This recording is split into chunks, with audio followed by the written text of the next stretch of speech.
मैथिली समझ नहीं अनुरागी श्रोता का राजीवक नमस्कार। श्रोतागण साहित्यिक यात्रा का नवकरी लगा आइ पुनः हम अपना यूट्यूब चैनल मैथिली स्नेही के माध्यम से अहाँ सबके समक्ष उपस्थित भेलहुँ हँ। आजुक जे कथा यात्रा है एहि कथा यात्रा का सूत्रधार छथि अपना मैथिली साहित्य के प्रतिष्ठित कालजयी रचनाकार प्रोफेसर हरिमोहन बाबू।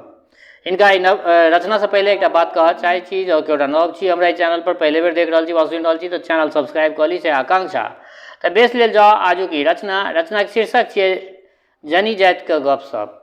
जनी जाति के गपशप अंगना में जर जनानी सब गपशप करे वही पर आधारित ई रचना है। बेस लेल जाओ आजुक रचना।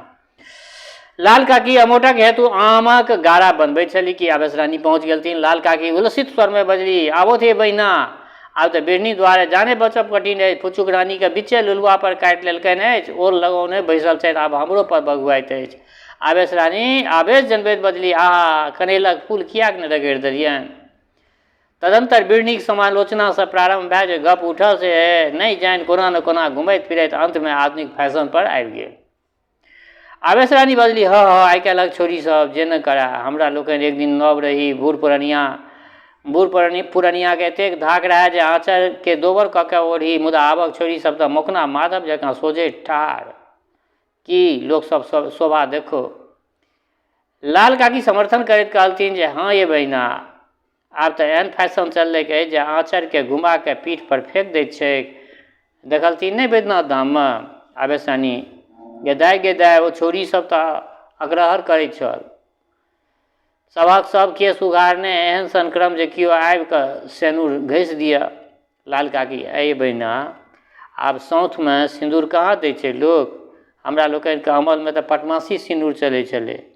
आबक छोरी तऽ सुइया के नोक से मांग के बीच में लकीर करत ताहू में जकरा कनेक अंग्रेजी पढ़ल बर भेट गेलै ओ तऽ कनपटिए लग से घनिएटावक लकीर टेढ़ी मांग में ओहिठमा बना लै छै कनपट्टी में। लाल काकी अये बहिना आब सौंठ में सिंदूर कहाँ दै छै हमरा लोकनि के अमल में तऽ पटमासी सिंदूर चलै छलै आबक छोरी तऽ सुइया के नोक से कए रहल यऽ। आवेश रानी कहलकै अये बहिना टेरका मांग देख कऽ हमर तऽ सौंसे देह जरि जाइत अछि। लाल काकी हाँ ये बहिना से तो सरिपो कहलहुँ हमरो पर तामस होइत यऽ मुदा जे कहथुन लगै छै बड़ बेस सनगर देखै में। आवेश रानी दूजो इनको बुढ़ारी में की शौक होइ छनि उगार केस देख कऽ हमरा तऽ एहन पित उठैया जे पाछा से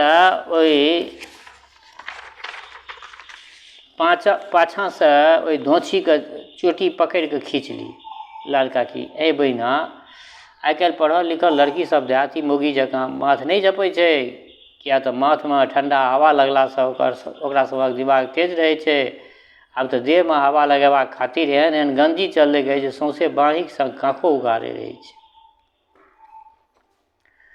आवेश रानी हाँ झाँपल रहले लोग गोर बहि कोना देखतनि चिक्कन काँख कोना देखतनि काँखक दोग से जलके देह कोना देखेतनि एहन छोरी के तऽ लो दीपा के दागि दी।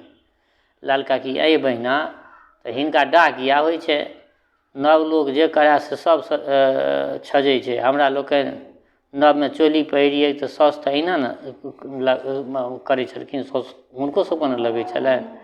आवेश रानी कहू तो भला हमरा लोकनि के आँखि में लाज रहे निहिर के चली कने आँचर उघार भऽ जाए तऽ चाह के ताकी जे केओ देखलक तऽ नहीं आबक छोरी सब तऽ उताने चलैया। बरूनी जंक्शन पर देखलथिन नहीं चोटी उघारने हाथ में घड़ी आँख में चश्मा चट्टी पहिरने छम छम करैत पुरुष जकाँ हाथ में बैग नेने गाड़ी में चढ़ि गेल। हमरा लोकनि एहि धुआ में ई सब काज पार लागत। लाल काकी आवेश रानी के कुढ़ेबाक मतलब चिढ़ेबाक अभिप्राय से बजली ओ कोन बेजा केलक ओहन दीपल पलस्तर पर हमरा सबके पैर नहीं रोपल जाए बुझा जाए आब औठा में फोका पड़त। एना हालत में जो अपना सबक हमरो सबक पैर में चट्टी रहिता तो कोन पाप होइता। आवेश रानी उत्तेजित भऽ कऽ बजली मार बाढ़नि धऽ कऽ जूता चट्टी तऽ ओ पहिरा जकरा पुरुष के माथ पर में नाच करैके होइ देखै नहीं छथिन तारा के एतबे में चट्टी पर चटर चटर के शब्द सुनि दुनू बहिना साकांक्ष भऽ गेली देखै छै जे सद्या तारा देवी आबि रहल छथि। एहिठाम तारा देवी के किछु परिचय देब आवश्यक अछि। तारा के वयस 18 क्रीमक सुगंध से गमगम करैत गोल मुँह केश टेढ़ कऽ फाड़ल ताहि में पोमेडक खुशबू बहरैत बंगला स्टाइल में पहिरल नारंगी रंगक जॉर्जेट साड़ी झिलमिल जर्जटक पारदर्शी जाल में रेशमी ब्लाउजक गुलाबी रंग झलकैत तथा पृष्ठ प्रदेश पर नागिन सा लहराइत चोटी झकझक सुझैत अर्धचंद्राकार केश विन्यास से आच्छादित इयररिंगक केवल गोल मटरदाना टा बिजली के बल्ब जकाँ चमकैत दुनू बाँहि निवारण तथा निराभरण हाथ में केवल एकटा फिरोजा रंगक चूड़ी चेहरा पर कखनो मुस्कुराहट कखनो शान जेना वर्षा बारिश का तुरंत तीक्ष्ण रूप प्रकट भऽ जाय। फैशनेबल युवती के ई गेब देखते दुनू बहिनाक आँखि चौंधिया गेलनि। तथापि लाल काकी सम्हरि कऽ बजली, गे बुचिया कहाँ गेला? झट दऽ नवका शतरंजी न जा, देख तारा दाय एलखुन अछि। पुनः तारा देवी के स्वागत करैत कहलथिन जे आबऽ तारा, बहुत दिन पर सासुरसँ एलऽ हँ, आब की ई लोक सब मोन पड़तौ? तारा दाय सोचैत ऐचैत मैचैत ओतऽ अत्यंत कष्टपूर्वक प्रौढ़ाक कनगुड़िया छुबैत अपन अलता रंजित चरण से शतरंजी के सुशोभित केलखिन, यानी बैसि गेलखिन। लाल काकी पुछलथिन, तो तऽ सुनै छी जे पटनो गेल छलाह, कते दिन ओतऽ रहला पटनामे? तारा दाय गंभीरता पूर्वक आँखि नचा के बजली, ओतऽ 3 मास छलियै। लाल काकी, कथीके इलाज होइत छलौ? तारा, कहियो कऽ करेजमे कनेक दर्द भऽ जाइ छै।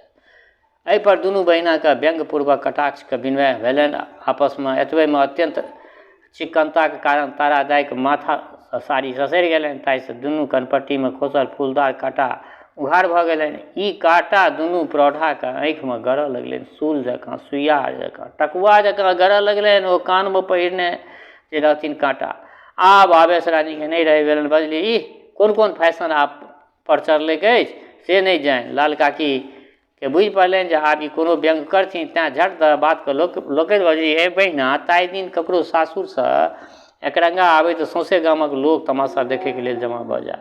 आब तऽ कोन कोन कपड़ा बढ़ेले अछि तकर नामो नहि जानै छै। हे तारा, ई कोन साड़ी कहबै छै जे पहिरने छह?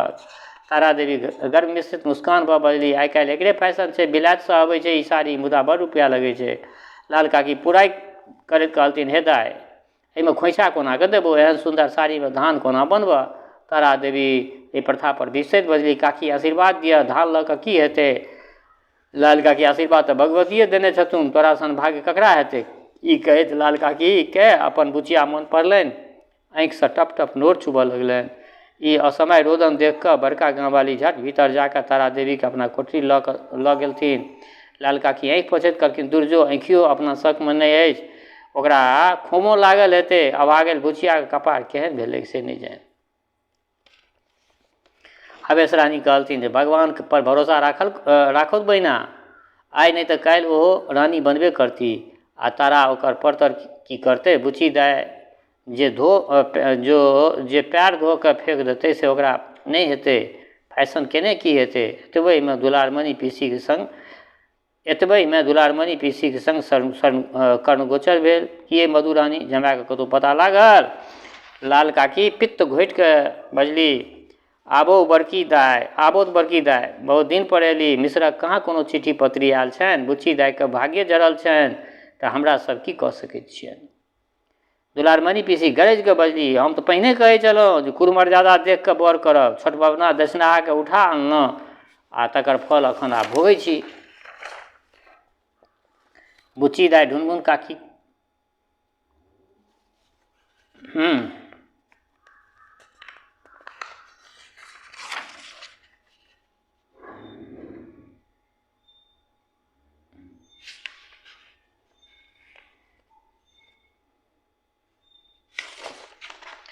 बुच्ची दाय ढुनमुन काकी के नेना के कोर में नेने खेलबै छलखिन। अपना भाग्यक एहि तरह आलोचना होइत देख कऽ नेना के पटकि कऽ आंगन से बाहर निकलि गेलखिन। नेना के क्रंदन सुनि कऽ ढुनमुन काकी ओल कटनाइ छोड़ि दौड़ल लेली। नेना के हंसैत कऽ आँखि पोछैत बजली, आंगन में सबटा काज हम करी, केओ नेनो के नहि राखत। किंतु ओलक कबकबी ओकरा नेना के आँखि में लगलै जेना वो और चिचिया लागल, देह चेरा कए देलक। तखन लाल काकी के ध्यान आकृष्ट भेलनि, कहलथिन, ए फुचुक रानी, जाओ कनेक पिया दियो ग।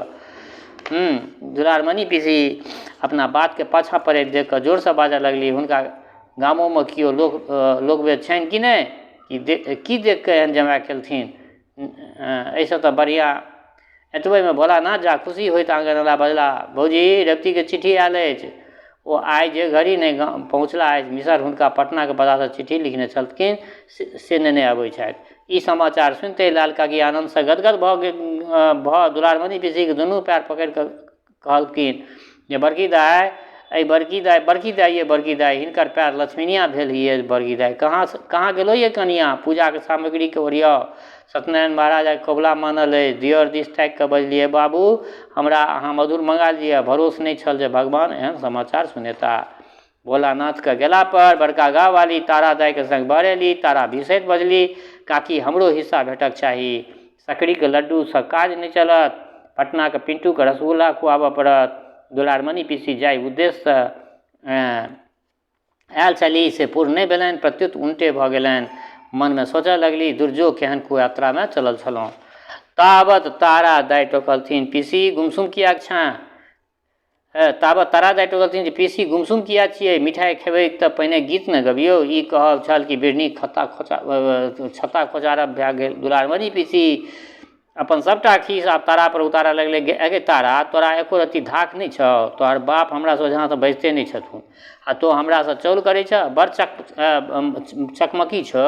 अपना बरके देख ग, चट्टी पहिर कऽ चलै छँ, कने बाँहि उघारि लै छँ तऽ बुझाइ छौ जे हमरा सन किओ अछिए ने। गोर मोगी गड़बै आनर। हमरो लोकनि एक दिन नव रही, एना अतः नहि करी।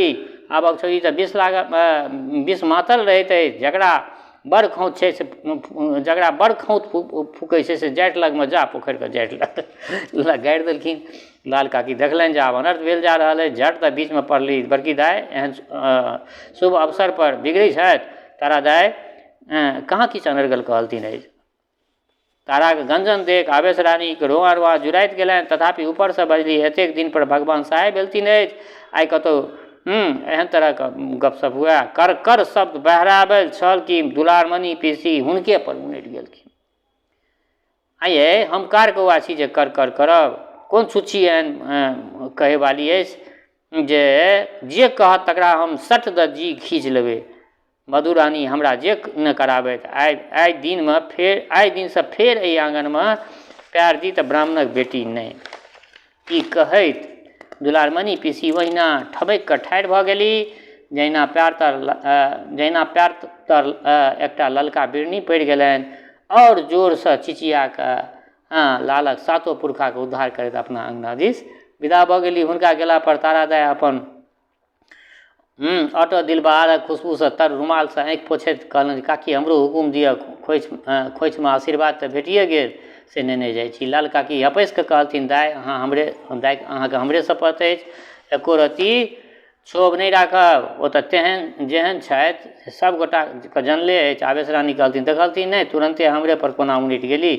एतबेमे टमटमक रुनझुन शब्द दृष्टिगोचर भेल, श्रुतिगोचर भेल। बड़का गामवाली चाहके दुरुखासँ हुल्की मारलनि आ दौड़ले अपना घरमे जाके साड़ी बदलऽ लगली। रेवती रमन माय तथा पितियनके प्रणाम के आंगनमे बैसला। पुनः एकांत देख कऽ नौ कहे लगला मिसर तऽ बड़का ढड्ढर लिख कऽ पठौने छै। तकर सारांश ई जे कॉलेजमे बिजली नामक एगो लड़की छै, से व्याख्यानमे सबसँ फर्स्ट भेल छै। ओकरा देख कऽ हुनका ई सेहनता होइ छै जे ओहने स्त्रीसँ बियाह करब।